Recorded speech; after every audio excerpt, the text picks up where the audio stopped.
আসসালামু আলাইকুম ওয়া রাহমাতুল্লাহি ওয়া বারাকাতুহু ইন্নাল হামদালিল্লাহ ওয়াসসালাতু ওয়াসসালামু আলা মুহাম্মাদিন ওয়া আলিহি ওয়া আসহাবিহি ওয়া মা ওয়ালা আম্মা বা'দ।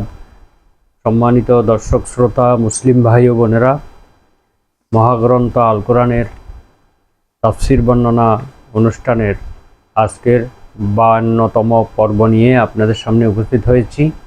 আজকে সূরা বাকারার 37 নম্বর আয়াতের অনুবাদ এবং সংক্ষিপ্ত তাফসির বর্ণনা করা হবে ইনশাআল্লাহ। ওমা তৌফিকি ইল্লা বিল্লাহ আলাইহি তাওয়াক্কালতু ওয়া ইলাইহি উনীব। আউযু বিল্লাহি মিনাশ শাইতানির রাজীম। বিসমিল্লাহির রহমানির রহিম। ফাতালাক্কা আদামু মির রাব্বিহি কালিমাতিন ফাতাবা আলাইহি ইন্নাহু হুয়াত তাওয়াবুর রহিম। সাদাকাল্লাহুল আযীম।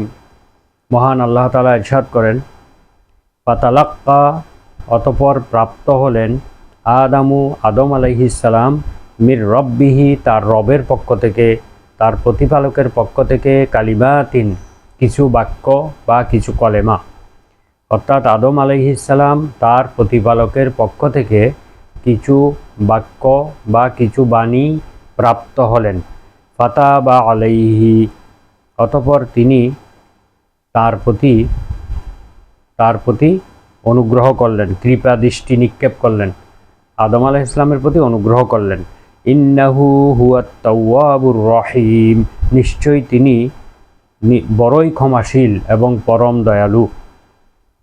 এই আয়াতটির পূর্বের আয়াতটি ছিল যে শয়তান আদম এবং হাওয়াকে জান্নাত থেকে পদস্খলন ঘটালো, অতঃপর তাদেরকে সেখান থেকে বের করে নিয়ে আসলো।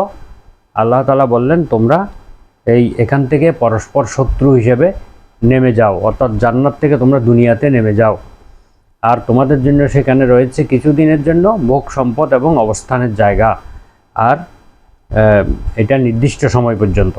তো সে আয়াতের পরবর্তী আয়াতটা হলো এই যে যখন আদম আলাইহিস সালাম এই জান্নাত থেকে বহিষ্কৃত হলেন, তখন তিনি খুবই বিচলিত ছিলেন এবং খুবই হতাশাগ্রস্ত ছিলেন।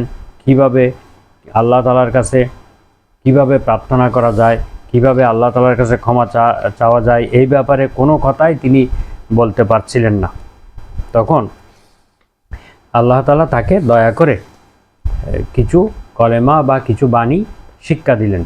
তিনি সেই বাণীগুলোর মাধ্যমে আল্লাহ তাআলার কাছে প্রার্থনা করলেন, ক্ষমা চাইলেন, অতঃপর আল্লাহ তাকে ক্ষমা করলেন। যেহেতু তার পৃথিবীতে আগমনের মধ্যে অনেক তাৎপর্য এবং কল্যাণ নিহিত ছিল, যেমন তার বংশধর ফেরেশতা এবং জিনের মাঝামাঝি একটা জাতি হবে। ফেরেশতারা হচ্ছে একেবারে পাপ করতে জানে না, আবার জিন জাতি অতি দুষ্ট এবং কুৎসিত কর্ম করত। তো এই দুই অবস্থার মাঝামাঝি একটা জাতি তথা মানব জাতির আবির্ভাব ঘটানো, তাদেরকে কর্মের স্বাধীনতা দিয়ে তাদের প্রতি শরঈ বিধান প্রয়োগের যোগ্য করে গড়ে তোলা, মানুষকে শরঈ বিধান প্রয়োগের যোগ্য করে গড়ে তোলা, অপরাধীর শাস্তি প্রদান করা, শরঈ আইন এবং নির্দেশাবলী প্রবর্তন করা, এই যে মহান উদ্দেশ্য আল্লাহ তাআলার ছিল, এই উদ্দেশ্যকে সফল করার জন্য, উদ্দেশ্যকে বাস্তবায়ন করার জন্য আদম আলাইহিস সালামের অবশ্যই দুনিয়াতে তাকে খলিফার দায়িত্ব পালন করতে হবে। তাই তাকে আল্লাহ তাআলা তার প্রতি দয়া পরবশ হয়ে তাকে কিছু কলেমা শিক্ষা দিলেন। এই কলেমাগুলো উচ্চারণ করে আল্লাহ তাআলার কাছে তিনি যখন প্রার্থনা করলেন, তখন আল্লাহ তাকে ক্ষমা করে দিলেন। তো এই যে একটি নতুন জাতি আল্লাহ তাআলা এই পৃথিবীতে সৃষ্টি করবেন, এই নতুন জাতি উন্নতি সাধন করে ক্রমান্বয়ে তারা বিশেষ মর্যাদার অধিকারী হয়ে যাবে।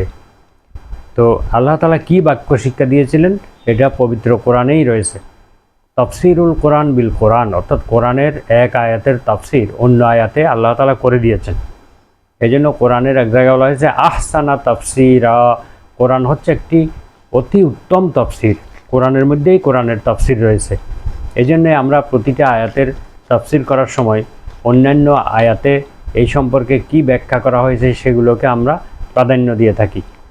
তো আল্লাহ তাআলা যে বাক্য শিক্ষা দিয়েছেন সেটা পবিত্র কোরআনেই আছে। সূরা আরাফের 23 নম্বর আয়াতে এসেছে, ক্বালা রব্বানা যালামনা আনফুসানা ওয়া ইল্লাম তাগফির লানা ওয়া তারহামনা লানাকুনান্না মিনাল খাসিরিন। এই দোয়াটি আমরা প্রায়ই দোয়া করার সময় করে থাকি। এটা হলো আমাদের আদি পিতা আদম আলাইহিস সালামের দোয়া, যেটা আল্লাহ তাআলা শিক্ষা দিয়েছিলেন। আল্লাহ বললেন যে তুমি এইভাবে দোয়া করো যে হে আমাদের প্রতিপালক, যালামনা আনফুসানা, আমরা নিজেদের উপর, নিজের আত্মার উপর নিজে জুলুম করেছি। ওয়া ইল্লাম তাগফির লানা ওয়া তারহামনা, আপনি যদি আমাকে ক্ষমা না করেন এবং আপনি যদি আমাদের প্রতি রহমত না করেন, দয়া না করেন, লানাকুনান্না, আমরা অবশ্যই হয়ে যাব মিনাল খাসিরিন, ক্ষতিগ্রস্তদের অন্তর্ভুক্ত হয়ে যাব। এইটা দিয়ে যখন আদম আলাইহিস সালাম দোয়া করলেন তখন আল্লাহ তাআলা তাকে ক্ষমা করে দিলেন। ফাতাবা আলাইহি, অতঃপর আল্লাহ তার প্রতি অনুগ্রহ, কৃপা দৃষ্টি নিক্ষেপ করলেন, তার প্রতি দয়া পরবশ হলেন।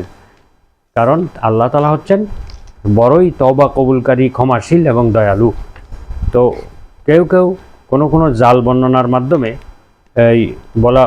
এর ব্যাখ্যা করেছেন যে আল্লাহ তাআলা কি শিক্ষা দিয়েছেন। তারা বলেছেন যে আরশের উপরে লা ইলাহা ইল্লাল্লাহু মুহাম্মাদুর রাসূলুল্লাহ এই বাক্যটি আদম আলাইহিস সালাম দেখেছেন এবং এর উসিলায় আল্লাহ তাআলার কাছে দোয়া করেছেন, ফলে আল্লাহ তাআলা তাকে ক্ষমা করে দিয়েছেন। তো এই বর্ণনাটি একদম কোরআনের আয়াতের পরিপন্থী, যেখানে আল্লাহ বলছেন আমি আদমকে যে কলেমা শিক্ষা দিয়েছি সেটা হলো রব্বানা যালামনা আনফুসানা ওয়া ইল্লাম তাগফির লানা ওয়া তারহামনা লানাকুনান্না মিনাল খাসিরিন। সেখানে যদি আরেকটা ব্যাখ্যা নিয়ে আসা হয়, আর এটা কোনো সহি বর্ণনার মধ্যে আসে নাই, একটি জাল বর্ণনার মধ্যে এসেছে, তো এটা কোরআনের পরিপন্থী, সেই জন্য অনেক তাফসীরকারকগণ এটা গ্রহণ করেননি। মহানবী সাল্লাল্লাহু আলাইহি ওয়াসাল্লাম সহ সকল নবীদের দোয়ার নিয়ম ছিল কোনো ধরনের উসিলা এবং কোনো ধরনের মাধ্যম ছাড়া সরাসরি আল্লাহ তাআলার কাছে দোয়া করা। বিভিন্ন নবী রাসূলগণ এই পৃথিবীতে আল্লাহ তাআলার কাছে বিভিন্ন প্রয়োজনে দোয়া করেছেন।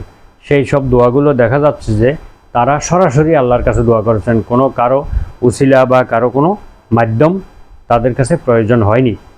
যেমন পবিত্র কোরআনে আল্লাহ তাআলা বলেন, উদউনি আস্তাজিব লাকুম, তোমরা আমার কাছে দোয়া করো, আমাকে ডাকো, আমি তোমাদের ডাকে সাড়া দেব।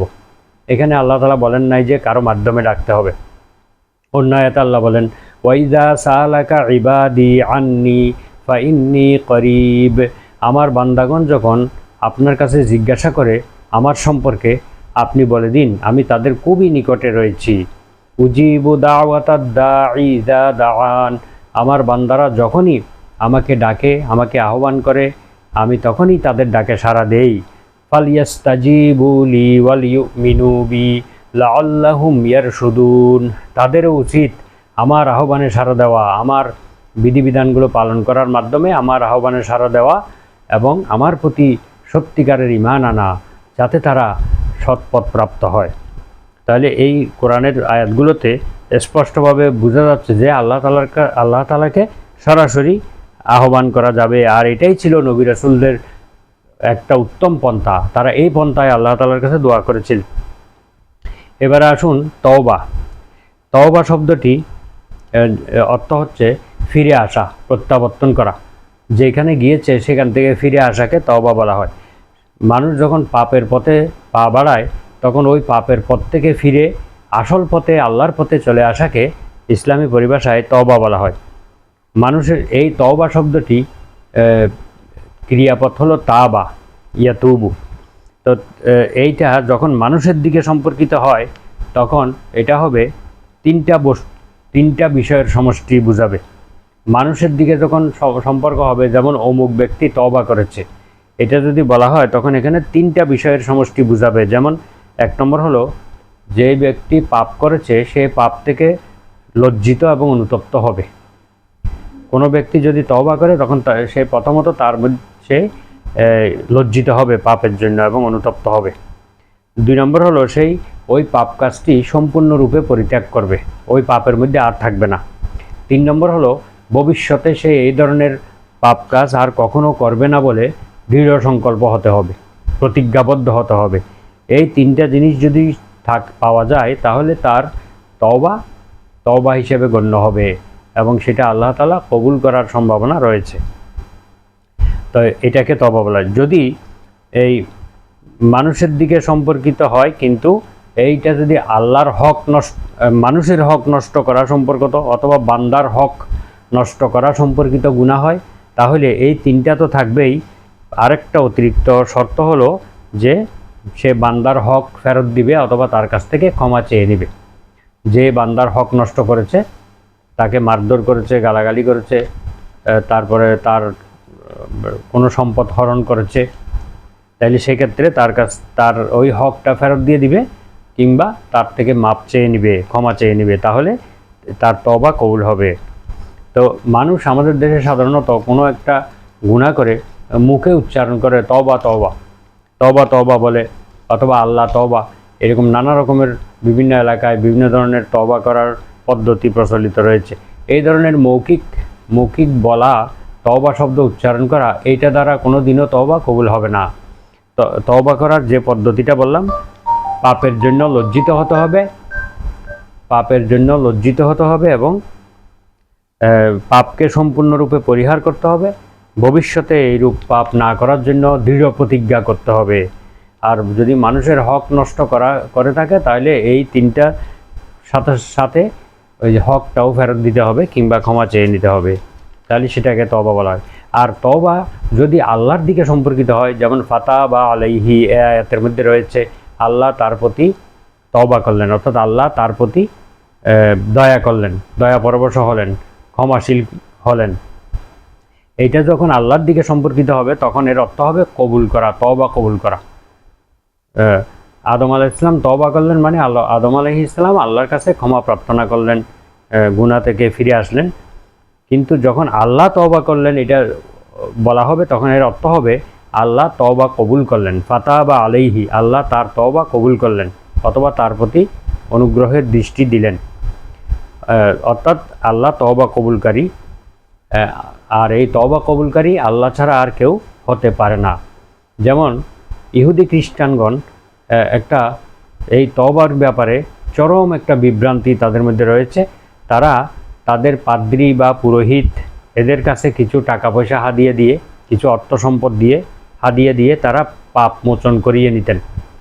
তারা মনে করেন যে এদের কাছে হাদিয়া দিলে এরাই আমাদেরকে আল্লাহর কাছ থেকে মাপ করিয়ে এনে দেবেন, অথবা এরা যদি আমাদেরকে মাপ করে দেয় তাহলে আল্লাহও মাপ করে দেবেন। এই ধরনের একটা চরম বিভ্রান্তির মধ্যে রয়েছে। আর এই বিভ্রান্তিটা এখন কিছু কিছু মুসলিম সমাজের মধ্যেও ছড়িয়ে পড়েছে। যেমন অনেক মুসলিম এরকম আছে যে যারা এই ভ্রান্ত বিশ্বাসে বিশ্বাসী।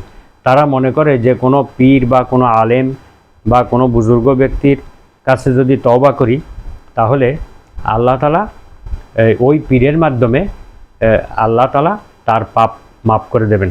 ওই পীর সাহেব যদি মাফ করে দেন তাহলে আল্লাহও মাফ করে দেবেন, অথবা এই পীর সাহেব আল্লাহর কাছ থেকে এই তওবা কবুল করিয়ে নিয়ে আসবেন, ওই আলেম সাহেব তওবা কবুল করাইয়া নিয়ে আসবেন। এই ধরনের বিভ্রান্তির মধ্যে রয়েছে মানুষ।